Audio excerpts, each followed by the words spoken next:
today's media briefing. We are here for very, very serious business as we are going to discuss two very important issues bordering on the economy of Nigeria. That I'm sure you are all well aware that as we are sitting here, the Bureau of Statistics was reporting on the third consecutive quarter where the GDP has gone down. First quarter 0.26%, second quarter minus 2.06%, third quarter is about 2.0. So it's like we are sinking deeper.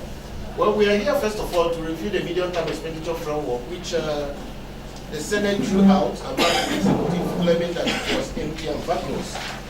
And of course, you also know very well that the borrowing plan was also thrown back to the executive to provide more details so before they are able to look at it. And as you can see, this is, I'll start from them, but just for your attention, I'm sure all of you have seen this before.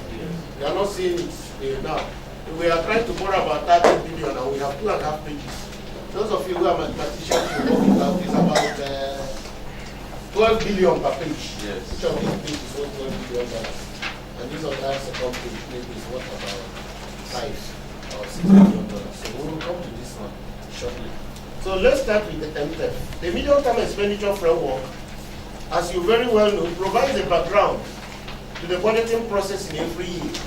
And is supposed, under the laws, the fiscal responsibility laws, to be made ready by the end of the second quarter for the endorsement of the Executive Council of the Federation, and therefore submitted to the National Assembly as soon as that is endorsed as a foundation of the budgeting process.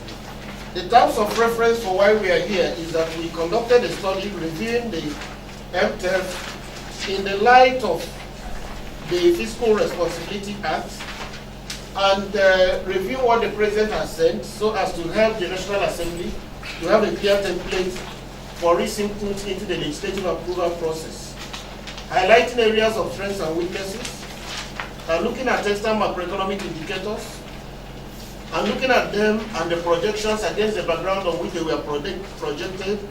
In essence, we are going to look at the big macro picture, we are going to look at the taxation, we are going to look at the VAT, we are going to look at oil revenues to see whether they make sense based on the projections. We are going to review current and recurrent and capital expenditures, statutory transfers, and we're also going to look at the debt issue and to see if there's any link between fiscal and monetary policy, and to review the conditions necessary for us to exceed the recession. In looking at this, we did not collect any primary data. We were working on secondary data that's published by Bureau of Statistics, the documentation in the MTEF, Central Bank of Nigeria, information from the World Bank IMF, and the Budget Office of the Federation, and other secondary sources from which we were able to draw inferences to be able to look at what has happened. Now, if you go to page 30, the preliminaries, we looked at MTEF 2017 to 2019, recognizing that it's from section 11 to about section 18 of the Fiscal Responsibility Act, which is the Mother Act, the basis for which these things were drawn. Now, we looked at the timing. The MTEF is dated Wednesday, August 24th, which is more or less that the Executive Council of the Federation should be around that date that they prepared this. And we know for sure that the law says finish it by the end of the second quarter, which is June, and so it was not bound by the law. It didn't work within the law. And of course, we've also said it earlier on, that this idea of passing the budget late, and these days they now say, instead of the formatting they were doing by resolution, extend the capital budget to the end of the first quarter of the new year. The 2016 budget simply said that this budget should be on for 12 months from the date on which it is signed into law. Although they've done it by a law, so it could stricto sensu to be said to be legal, but there's a challenge.